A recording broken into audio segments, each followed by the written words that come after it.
everyone, welcome back. This is Bhavna Puri and today we will talk about chapter number 2 of First Flight, class 10. And what is the title of the chapter? Nelson Mandela, Long Walk to Freedom. So friends, जो ये chapter है Nelson Mandela, ये इन्होंने ही लिखा है basically, क्योंकि हम यहाँ पर चैप्टर के नाम से ही पता लगा सकते हैं. So what is the basic theme of the chapter? Nelson Mandela was one of the citizens of South Africa. तो इनिशियली साउथ अफ्रीका में there was a discrimination among the people who belongs to different communities. तो generally जो white people हुआ करते थे they were the ruling party, और जो black skin tone से पीपल बिलोंग किया करते थे वो उन लोगों को ऑप्रेस किया करते थे. यानी कि जो सुपीरियर या जो अगर देखा जाए कि जो डोमिनेंसी थी वो वाइट स्किन पीपल की थी over the black skin people. ठीक है, तो नेल्सन मंडेला ने अपनी लाइफ में बहुत ही ज़्यादा स्ट्रगल किया और अपनी जो कम्युनिटी के लोग थे यानी कि जो ब्लैक स्किन पीपल थे उन लोगों को जस्टिस दिलाने के लिए, इक्वालिटी दिलाने के लिए और अपनी सोसाइटी में एक अच्छी पोजीशन दिलाने के लिए बहुत ज़्यादा हार्ड वर्क किया, बहुत ज़्यादा मेहनत की. एंड ये जो उनका हार्ड वर्क था फाइनली एक बहुत ही अच्छा कंक्लूजन निकला, और वो कंक्लूजन ये था कि 1994 में जो नेल्सन मंडेला थे he became the first black president of South Africa. तो ये कब की बात है? ये 1994 की बात है और 10 मई 1994 को इनॉग्रेशन रखा गया था. एक इस तरीके की गैदरिंग की गई थी जिसमें ब्लैक एंड वाइट दोनों ही जो कम्युनिटी से बिलोंग करने वाले लोग थे वो एक एम्फी थिएटर में, वो एक बहुत ही बड़े ऑडिटोरियम में इकट्ठे हुए थे. ठीक है, सो इस जो ये पूरी की पूरी इनॉग्रेशन थी या फिर ये जो एम्फी थिएटर में टुगेदर बहुत सारे लोगों ने गैदरिंग की थी, उसमें नेल्सन मंडेला ने एड्रेस किया और ये बोला कि इतने सालों तक जो हम लोगों ने स्ट्रगल किया था आज वो स्ट्रगल खत्म होता है. अब साउथ अफ्रीका में कोई भी व्यक्ति किसी दूसरे व्यक्ति को ऑप्रेस नहीं कर पाएगा, नहीं दबा पाएगा. तो इसी के साथ ये जो चैप्टर हम स्टार्ट करते हैं कि किस तरीके से नेल्सन मंडेला ने 10 मई 1994 में होने वाले इनॉग्रेशन में एड्रेस किया और क्या क्या चीज़ें उन्होंने बताई थी अपनी लाइफ के बारे में, क्योंकि बर्थ से पहले ही काफ़ी ज़्यादा जो फाइट्स हुआ करती थी लोगों के बीच में, जो डिस्क्रिमिनेशन लोग फील किया करते थे, जो उनके साथ डिस्क्रिमिनेशन किया जाता था. नेल्सन मंडेला ने उन सभी चीज़ों के बारे में सुना, उन चीज़ों को फील किया, महसूस किया और इस डिस्क्रिमिनेशन को खत्म करने के लिए जिंदगी भर बहुत ज़्यादा स्ट्रगल करते रहे. And when he was approximately 70 to 80 years old, finally जो उनकी मेहनत थी वो रंग लाई and he became the first black president. तो यहाँ पर बात हो रही है कि जब इनॉग्रेशन चल रहा था, उनकी जो प्रेसिडेंटशिप थी वो स्टार्ट होने वाली थी, तो बहुत सारे वाइट और ब्लैक पीपल उस एम्फी थिएटर में जो कि कहाँ पर था, विक्टोरिया में, वहाँ पर आके इकट्ठे हुए थे, गैदर हुए थे. और उस इनॉग्रेशन में उनकी डॉटर जनानी भी प्रेजेंट थी और नेल्सन मंडेला ने बताया कि कितना ज़्यादा स्ट्रगल उन्हें करना पड़ा अपनी कम्युनिटी के लोगों को ये जो फ्रीडम है, जो लिबर्टी है, ये दिलाने के लिए.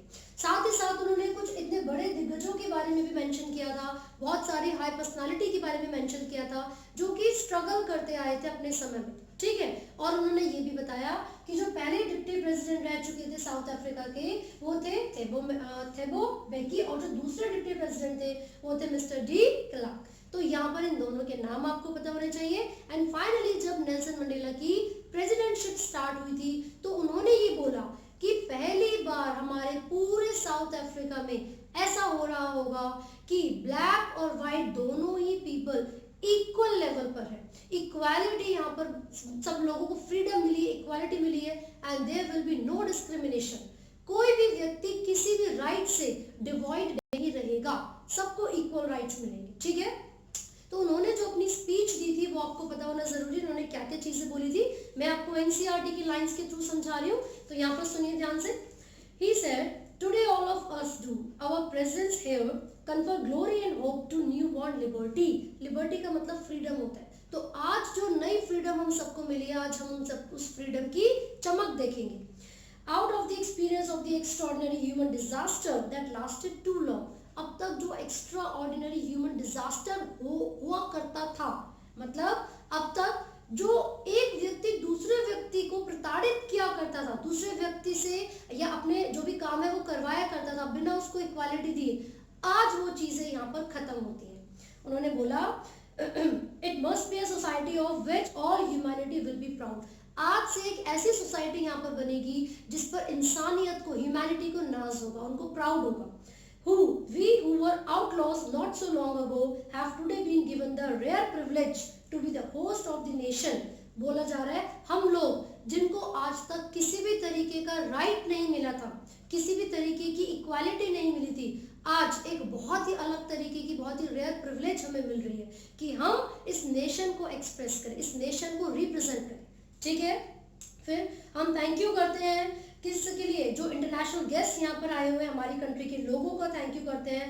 ये जो विक्ट्री है, जस्टिस की विक्ट्री है, यहाँ पर जो विजय मिली है वो जस्टिस को मिली है, न्याय को मिली है, पीस को यानी कि शांति को मिली है, साथ साथ ह्यूमन की डिग्निटी यानी कि रिस्पेक्ट को मिली है। तो आज के बाद कभी भी एक व्यक्ति दूसरे व्यक्ति को ऑप्रेस नहीं करेगा, सबको इक्वालिटी मिलेगी, कोई डिस्क्रिमिनेशन नहीं होगा और सभी व्यक्ति को इक्वल राइट्स यहाँ पर मिलेंगे। ये नेल्सन मंडेला ने अपनी स्पीच में कहा था। साथ ही साथ उन्होंने ये बताया कि आज एक इतना अट्रैक्टिव व्यू है, एक इतना इंप्रेसिव व्यू हमें देखने को मिल रहा है कि हम इसको देखकर बता सकते हैं कि पीस यानी कि शांति और इक्वालिटी आज साउथ अफ्रीका की धरती पर देखी जा सकती है। और ये वो समय था जब चाहे ब्लैक पीपल हो या वाइट पीपल हो, सभी कम्युनिटी से बिलोंग करने वाले लोग एक साथ एक ही जगह पर इकट्ठे हुए थे और लिबर्टी यानी कि फ्रीडम को महसूस कर रहे थे। और उस दिन यहाँ पर आप देखोगे एक वर्ड लिखा हुआ है इमेंसिपेशन, इसका मतलब होता है फ्रीडम फ्रॉम रिस्ट्रिक्शन। तो जो ब्लैक कम्युनिटी से बिलोंग करने वाले लोग थे उनको फ्रीडम मिल चुकी थी, अब उनके ऊपर किसी भी तरीके की रिस्ट्रिक्शंस नहीं थी। साथ ही साथ यहाँ पर जो भी लोग इकट्ठे हुए थे, जो व्हाइट पीपल थे, they were singing their national anthem. कौन सा एंथम था? यहाँ पर उनके लिए अलग एंथम दिया हुआ है जिसमें कॉसिसिकल आई अफ्रीका बोला जा रहा है और ब्लैक पीपल के लिए डाइट स्टेप। ये दोनों ही नेशनल एंथम वहां पर गाए जा रहे थे। इसका मतलब ये होता है कि इस बार की जो सरकार बनी है, जो गवर्नमेंट बनी है, वो कैसी है? वो डेमोक्रेटिक, डेमोक्रेसी यहाँ पर आ चुकी है साउथ अफ्रीका की धरती पर। साउथ अफ्रीका के लोगों के लिए डेमोक्रेसी आ चुकी है, हर व्यक्ति को इक्वल राइट्स यहाँ पर मिलेंगे। इसी चीज को दिखाते हुए जो ब्लैक और व्हाइट पीपल है उन लोगों को फ्रीडम दी कि वो अपने जो भी उनके नेशनल एंथम है, जो भी उनके सॉन्ग्स है, उनको सब लोगों के सामने गा सके। साथ ही साथ देखिए एक लाइन यहाँ पर लिखी हुई है, on the day of inauguration I was overwhelmed. Overwhelm का मतलब होता है मुझे बहुत ही ज्यादा खुशी थी, मैं खुशी के मारे भर चुका था पूरा अंदर से। ठीक है, लेकिन साथ ही साथ उनको वो हिस्ट्री याद आ गई जिस समय बहुत सारे लोगों ने, जो ब्लैक पीपल है, उनको इक्वल राइट्स दिलाने के लिए अपनी जान गंवा दी थी। उनको ये याद आया था कि इतने सारे रिस्पेक्टेड पीपल थे जो कि इतना ज़्यादा स्ट्रगल कर रहे थे ताकि सब लोगों को इक्वालिटी मिल सके और जो ब्लैक पीपल है उनको अपने राइट्स मिल सके। उन्होंने बोला, now in the last decade of 20th century and my own 8th decade as a man, यानी कि ये जो लास्ट डिकेड चल रहा है 20th सेंचुरी का, ये वो डिकेड है जिसमें सभी लोगों को साउथ अफ्रीका की धरती पर इक्वल राइट्स मिलेंगे। एक नया सिस्टम यहाँ पर बना है। साथ ही साथ उन्होंने ये बोला, that day had come about through the unimaginable sacrifices of thousands of people। हजारों लोगों ने बहुत ज्यादा इमेजिन ना किए जाने वाले सैक्रिफाइस किए थे और उस सैक्रिफाइस का रिजल्ट आज हमारे सामने है। और वो रिजल्ट क्या था? दैट बोथ दी पीपल, जो कि ब्लैक या व्हाइट किसी भी कम्युनिटी से बिलोंग करते थे, उन सभी के पास इक्वल राइट्स थे। उन्होंने साथ साथ बोला, I felt that day as I have on many other days that I was simply the sum of all those African patriots who had gone before me। मुझे ये लगता है कि मैं उन सभी लोगों ने, वो जो पैट्रियट्स थे, जो अपने देश के लिए, अपनी धरती के लिए अपनी जिंदगी गंवा चुके हैं, मैं उन सभी की मेहनत का रिजल्ट हूँ। क्योंकि आज हम लोगों को क्या मिला? हम लोगों को फ्रीडम मिल चुकी है और ये उन्हीं सब लोगों की मेहनत का रिजल्ट है। इन्होंने क्या किया था, एक नेशनल जो कांग्रेस पार्टी थी उसको ज्वाइन किया था और लगभग 400 में से 250 सीट्स ये जीते थे। और वही उसी चीज का रिजल्ट था कि इनकी जो ब्लैक कम्युनिटी के लोग हैं वो इक्वल राइट्स के साथ आज भी साउथ अफ्रीका में रहते हैं। साथ साथ आप देखिए बहुत सारे लोगों का नाम यहाँ पर मेंशन किया हुआ है, जैसे कि ओलिवर टैम्बोस, वॉल्टर सिसुलस, चीफ लुथलिस या फिर यूसुफ डेडोस। ये सब एक्स्ट्रा ऑर्डिनरी मैन थे जिनके पास एक्स्ट्रा ऑर्डिनरी करेज था। तो करेज का मतलब क्या है? मंडेला के हिसाब से करेज का मतलब ये नहीं है कि एब्सेंस ऑफ फियर। करेज का मतलब ये है कि वो किसी भी चीज को, फियर को ओवरकम कर सकते हैं, अपने फियर को, अपने डर को जीत सकते हैं। साथ ही साथ उन्होंने बोला कि मेरी जो कंट्री है it is rich in the minerals and James, बहुत सारे जेम्स है सॉइल के नीचे, धरती के नीचे, बहुत सारे नगीने हैं, डायमंड्स हैं, या बहुत सारे ऐसे लोग भी मेरी धरती पर हैं जो कि हमारे लोगों के लिए, दूसरे लोगों के लिए कुछ भी करने को तैयार है। साथ साथ इसमें लिखा हुआ है बट जो ग्रेटेस्ट वेल्थ है लोगों की वो क्या है, finer and truer than the purest diamonds, diamond से भी ज्यादा प्योर क्या है, लोग, हमारी धरती पर रहने वाले लोग सबसे ज्यादा जरूरी है।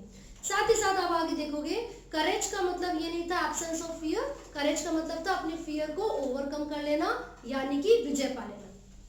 The brave man is not he who does not feel afraid, brave व्यक्ति वो नहीं है जो कि डरता नहीं है, but he who conquers that fear, वो है जो कि अपने फियर को, अपने डर को जीत लेता है, कनकर कर लेता है।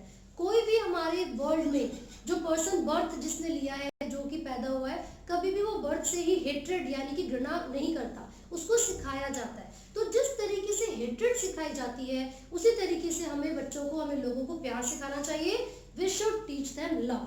साथ ही साथ मंडेला ने बोला है even in the grimmest times in prison when my comrades and I were pushed to our limits I would see a glimmer of humanity in one of the guards. वो बोलता है जब मैं जेल में था उस समय जो गार्ड्स थे ना वो इतना पुश करते थे, हमें इतना मारते थे, इतना पीटते थे, इतनी लिमिट्स तक पहुंचाते थे, तो उनकी आंखों में भी एक इस तरीके का दुख आ जाया करता था कि बस यार इससे ज्यादा हम नहीं मार सकते। और जिस समय वो इनॉग्रेशन चल रहा था तो वहां पर जितने भी लोग थे, जितने भी पुलिस ऑफिसर्स थे, जितने भी सिक्योरिटी गार्ड थे यूनियन बिल्डिंग में, उन सभी लोगों ने सैल्यूट किया नेल्सन मंडेला को। क्यों? क्योंकि आज वो प्रेसिडेंट बन चुके हैं साउथ अफ्रीका के। लेकिन मंडेला को अभी भी याद है कि अगर आज मैं प्रेसिडेंट नहीं होता, अगर मैं एक नॉर्मल सिटीजन होता, एक ब्लैक पर्सन होता, तो शायद ये लोग मुझे कभी सैल्यूट नहीं करते, बल्कि ये मुझे क्या करते, जेल में डाल देते। मुझे जेल में डालने से नहीं रुकते। साथ ही साथ उस दिन जितने भी लोग वहां पर थे, पुलिस ऑफिसर्स थे, their chest bedecked with ribbons and medals from days gone by saluted me and pledged their loyalty। तो जो नेल्सन मंडेला है वो ये कहना चाहते हैं कि वहां पर जितने भी पुलिस ऑफिसर्स थे, आर्मी मैन थे, उन सब लोगों ने इनको सैल्यूट किया, उनकी बॉडी पर, उनकी ड्रेस पर, यानी कि उनके चेस्ट पर रिबन्स थे, मेडल्स थे, और वो अपनी लॉयलिटी को नेल्सन मंडेला के लिए रिप्रेजेंट कर रहे हैं। साथ ही साथ मंडेला ने ये भी बोला कि वो लोग जो कि ब्लैक ओरिजिन से या फिर जो कि उनके सेम बर्थ से बिलोंग करते हैं, सेम कलर से बिलोंग करते हैं, उन लोगों के लिए दो ऑब्लिगेशंस वहां पर हुआ करती थी। There were twin obligation. वो कौन कौन सी ऑब्लिगेशन थी? The first one was for his family, for his parents, wife and children, and second was for his people, for community and for his country. लेकिन वो लोग जो कि ब्लैक ओरिजिन से या फिर जो मंडेला है उनके ओरिजिन से बिलोंग किया करते थे, it was impossible for them to fulfil both the obligations. Obligation का मतलब होता है ड्यूटीज, ठीक है।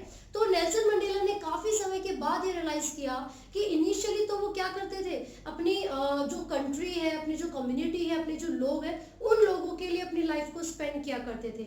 लेकिन उन्होंने महसूस किया कि अपनी कम्युनिटी, अपनी कंट्री और अपने पीपल के लिए, सिटीजन्स के लिए वो अपनी फैमिली को सेक्रीफाइस कर रहे हैं, वो अपनी फैमिली के साथ समय स्पेंड नहीं कर पा रहे। आगे देखिए, I was not born with a hunger to be free. I was born free. जब मैं पैदा हुआ था तो ये नहीं था कि हंगर है मेरे अंदर, मुझे फ्री होना है, मुझे फ्रीडम चाहिए, नहीं। जब मेरा बर्थ हुआ था मैं फ्री था। I could easily walk anywhere. पूरे साउथ अफ्रीका में मैं कहीं भी आ जा सकता था, तो मुझे लगता था कि मैं फ्री हूँ। तो इसमें कुछ लाइन्स लिखी हुई है, free to run in the fields near my mother's hut. मेरी मदर के घर या झोपड़ी के पास जितने भी खेत थे मैं वहां पर भाग सकता था। Free to swim in the clear stream that ran through my village. मेरे विलेज में जो साफ नदियां, झरने बहा करते थे, मैं उसमें इजीली जा सकता था। लिखा हुआ है, free to roast mallows under the stars and ride the broad back of slow moving bull. Bull के ऊपर बैठकर मैं राइड कर सकता था, तारों के नीचे मैं आराम से बैठकर बातें कर सकता था। तो मुझे लगा कि मैं फ्री हूँ। ये तो बाद में जाकर पता चला, बाद में जाकर इन्होंने रियलाइज किया कि नहीं, ऐसी बहुत सारी चीजें हैं, ऐसी बहुत सारी प्रिविलेजेस हैं जो कि हम लोगों को नहीं मिल पाती, ठीक है। सो धीरे धीरे उन्होंने लर्न करना स्टार्ट किया एंड डिस्कवर्ड जब वो यंग मैन हुए, जब वो बड़े हो गए, that my freedom had already been taken from me, कि मेरी जो फ्रीडम थी वो मुझसे छीनी जा चुकी है। यंग मैन होने पर उनको ये रियलाइज हुआ, एंड देन उन्होंने, उनके अंदर जो हंगर थी फ्रीडम के लिए वो जाग गई। At first as a student, ये बहुत इंपॉर्टेंट क्वेश्चन है, फ्रीडम का क्या मतलब था मंडेला के लिए, अलग अलग स्टेजेस में किस तरीके की फ्रीडम की वो डिमांड करते थे, तो आप बताएंगे एज अ स्टूडेंट उन्होंने क्या बोला था, I wanted freedom only for myself, the transitory freedom of being able to stay out at night, read what I please and go where I choose. As a student वो ये चाहते थे कि जहाँ वो पढ़ना चाहते हैं, जैसा वो पढ़ना चाहते हैं, या रात में वो फ्रीली जहाँ जाना चाहते हैं, उस चीज़ की फ्रीडम उनको मिले। और बाद में एज अ यंग मैन जब वो जॉन्सबर्ग में थे, उनकी जो इच्छा थी वो ये थी कि ऑनरेबल फ्रीडम्स मुझे मिलने चाहिए, अपनी अर्निंग को, जो मैं अर्निंग करना चाहता हूँ, जो पैसे कमाना चाहता हूँ, अपने तरीके से कमा सकूँ, साथ साथ freedom of achieving my potential, marrying and having a family, अपनी मर्जी से शादी कर सकूँ, अपनी फैमिली ले सकूँ और अर्न कर सकूँ। तो ये सब वो चीज़ें थी, अपनी पोटेंशियल को जानना, पैसे कमाना, शादी करना, जो कि यंग होने पर नेल्सन मंडेला को चाहिए थी, ये वो फ्रीडम थी, ठीक है, जिसके सामने बहुत सारी डिस्टर्बेंसेस आते थे या फिर ऑब्स्टेकल्स आया करते थे।